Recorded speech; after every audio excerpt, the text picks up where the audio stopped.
It's a beautiful day and we're reading about some more entitled people. Got a lot of concerning stuff to read today and I hope you guys are excited.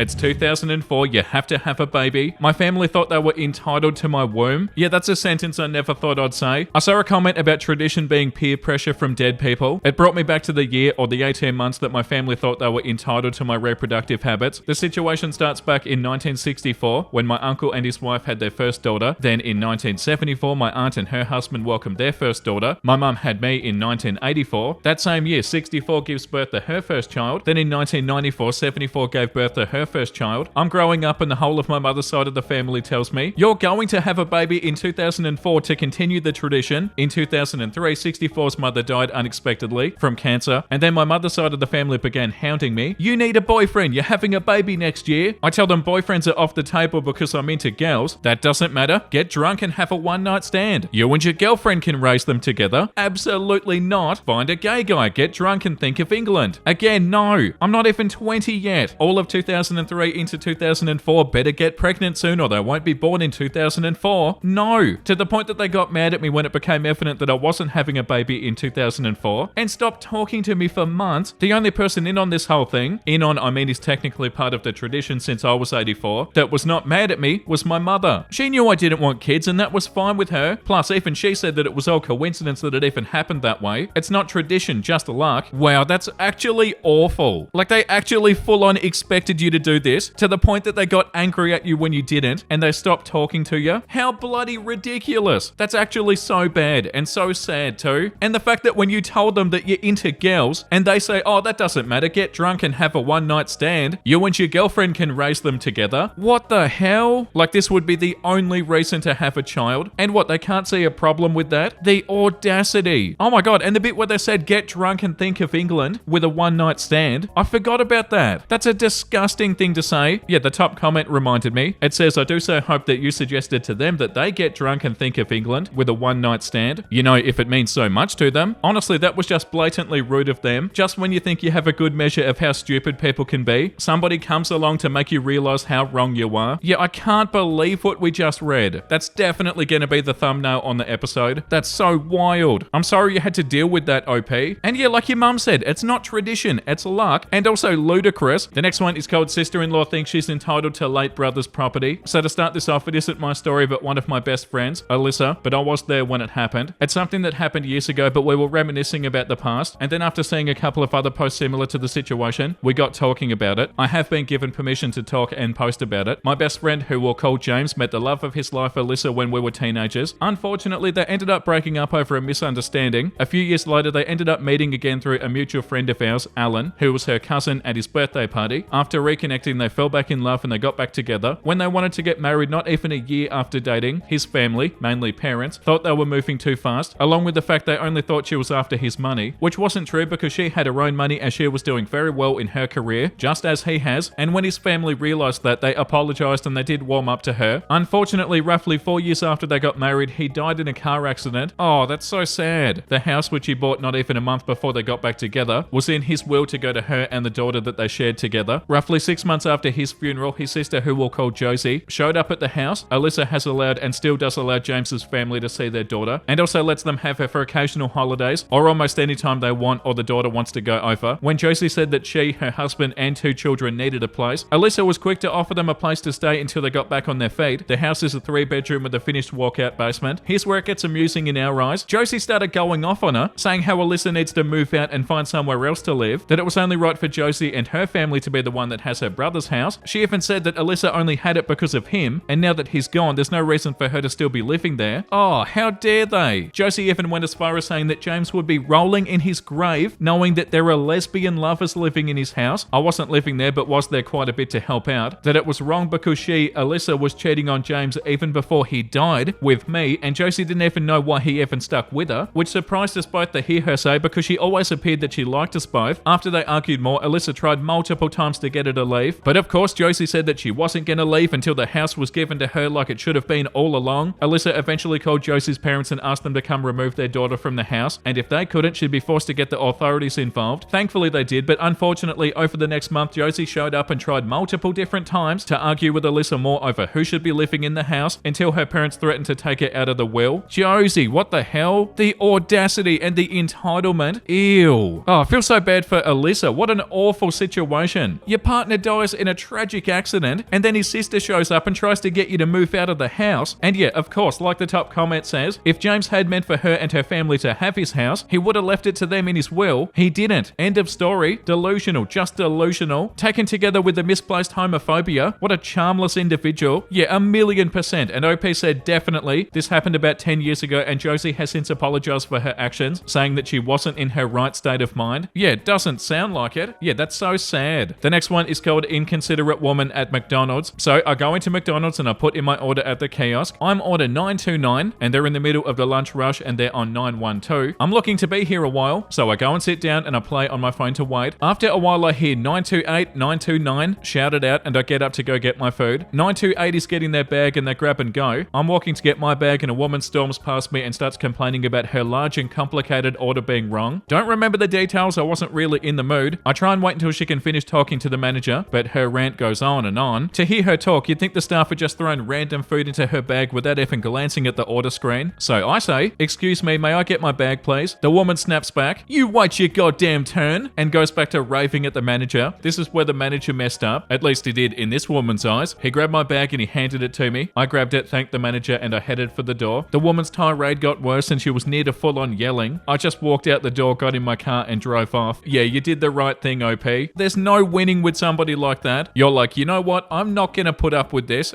I'm out of here. Yeah, you did the right thing, OP. That would have been such a waste of time trying to reason with them. And what were they flipping out about? Like ranting on and on for no reason. Oh yeah, and also guys, there was a post in the last episode that I said I'd read the part 2 to, but it turned out that one was super violent and I don't really know if I can read it. So yeah, that's why I haven't read that one yet. I just took a look at it then, and I'm not sure if I can read it. If I can read it, I'll read it in the next episode. Okay, the next one is called An Old Man Scolded Me for Sitting Down. Not sure if this really belongs here, so if it doesn't belong to the subreddit, please let me know. I had to undergo 4 rounds of IV chemotherapy for Hodgkin's disease. That was diagnosed in December of 2023. The last round was administered at the end of February, and I am doing better now. Because of the treatment, my immune system is heavily damaged. I was bald, but my hair is slowly growing back, and my stamina is not as good as it used to be. I'm currently attending a seminar for a week, and today we had a trip to a climbing garden. We drove from our youth hostel with the train to the city, where the park is located. I used the chance to train and build up my muscles again. After 3 hours or so, we headed back. You have to keep in mind that the climbing garden was not in the city. We drove there with a taxi and walked the 4 kilometers back. So understandably, I was incredibly tired. As soon as we got to the station, I immediately sat down on a bench while the others stood around the station. Some 70-something-year-old man that was standing beside the bench turned to me and said, "You know, there are old people who really need this bench." I looked around the station, and except for my group, 5 other people, including the old man at the station, only one of them was as old as him, and they all stood nowhere near the bench. He was the closest. Then he said, "It's very disrespectful of you to sit on the bench when older people need it more." A little bit dumbfounded, I answered, "There's no one trying to sit down, and of course if somebody older than me does try to sit down here, I of course would move." He just scoffed and said, "The youth of today is so disrespectful to the elderly." Right at that moment the train arrived. We got on, thankfully without that man, and drove back. I swear if he got on, he probably would have complained about me sitting down in an almost empty train. Some people, yeah, what? Oh, the youth of today is so disrespectful to the elderly, even though you weren't disrespectful to the elderly. Like, stop complaining for no reason. How frustrating. You were just sitting there, OP. You didn't do anything. And like you said, you definitely would have moved. Yeah, like this comment says, "I'm sorry, are these old people that need my seat here with us now?" Yeah, come on, buddy. The next one is called Entitled Tourists Decide That Locals Speaking Spanish Are All Stupid. Today I went down to the Walmart subsidiary store here in Costa Rica, Maxi Pali. I had to get a few household items for my guest house. While I was in the homewares department, I ran into the worst people ever. A woman and a man talking with that distinctive Bronx honks kind of accent. The accent caught my ear, and they were talking so loud about how every local person was stupid as a box of rocks. It was impossible not to listen. They were so loud. They were literally slamming the very kind people of Costa Rica for not being the same as they were, talking about how awful Tico time is, saying that the local foods were gross, and just a whole giant pile of nonsense complaints about Costa Rica, braying loudly about this being their yearly summer spent in Costa Rica baker among the peasants. The woman darted in front of me while I was shopping in housewares and blurbled out to her husband that I was too slow and too stupid to make up my mind. I had paused to consult my list. She thought I was Tico when I'm just as gringo as her. The store isn't that big, and I kept on running into them again and again and biting my tongue at the huge amounts of dirty looks that were thrown their way. We ended up together at the loan cashier. I conducted my transaction in Spanish, the local language of course, before switching back to English to tell them that here in our community, many people speak English and many that don't speak it still do understand it. Told them they were the stupid ones for coming yearly during rainy season and left them standing at the cash stand looking like gigged fish. Oh, people like this burn me up. If you're gonna go to a foreign country for anything more than a few days, please learn a little bit about the culture and the language and put it to good use. Don't assume others don't understand English if you're gonna insult a native population wholesale like this. Yeah, how embarrassing. I don't understand people who do stuff like that. And to call other people peasants? What the hell? That's so awful. Yeah, like this comment said, I'm horrified that people act like this. I just don't understand it. I never will. I'm glad that you said something and good for you. Yeah, definitely. Good on you for saying something, OP.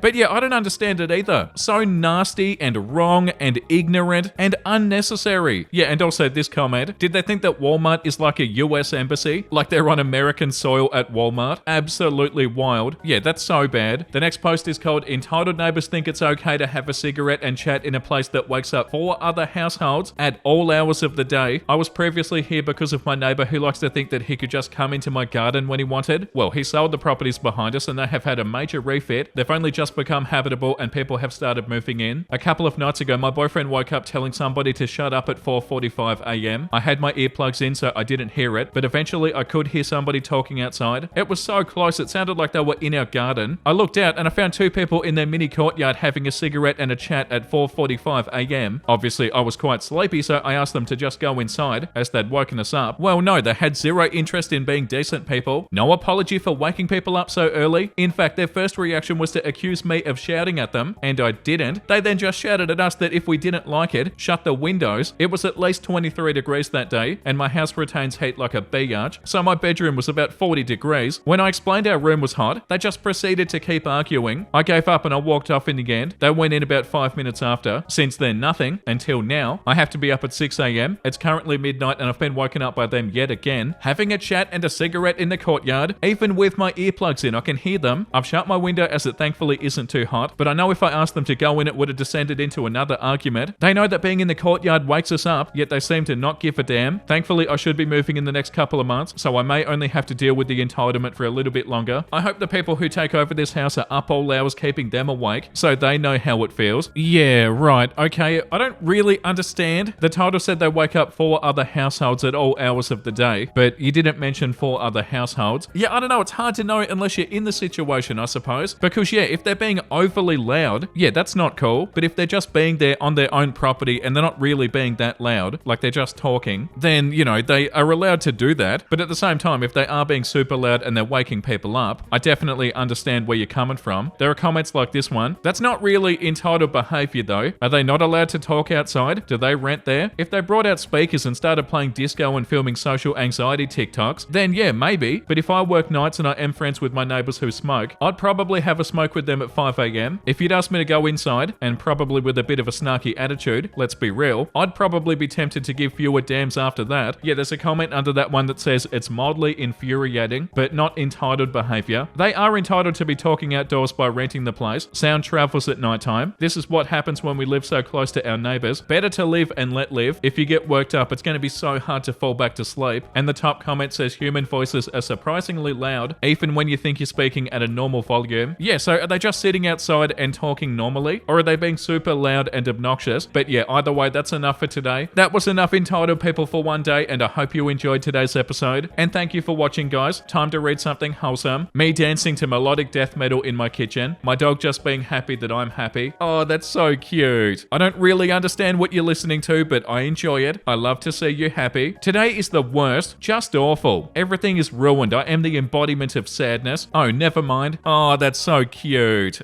Oh, beautiful. That one is by Katana. Such a beautiful comic. I made a cute fruit snack to cheer myself up. Wow, dolphin bananas. They look amazing. I hope it did cheer you up. Sent to somebody's mum. God creating the best mum ever. My mum. I love you, mum. Aw, I love you. Oh, that's so sweet and a beautiful place to end today's episode. Thank you for watching, everybody. I hope you had a wonderful single time. And if you did, make sure you like and subscribe and let me know down below. And the comment of the day today goes to Zombie Parrot. As somebody who has parrots, I can in fact imagine what it's like to have tiny little dragons sitting on my shoulder and hissing at everybody. Yeah, true, that is so similar. That's so cute. Say hello to your parrots for me. That comment is a wholesome meme in itself. Okay, I'm out of here. That was such a fun episode, and I hope you guys enjoyed that. Let me know down below what you'd like to see next. And with that being said, make sure you look after yourself and make sure you have a beautiful, amazing rest of your day. And you know what I'm about to say because I say it every single day. Bye!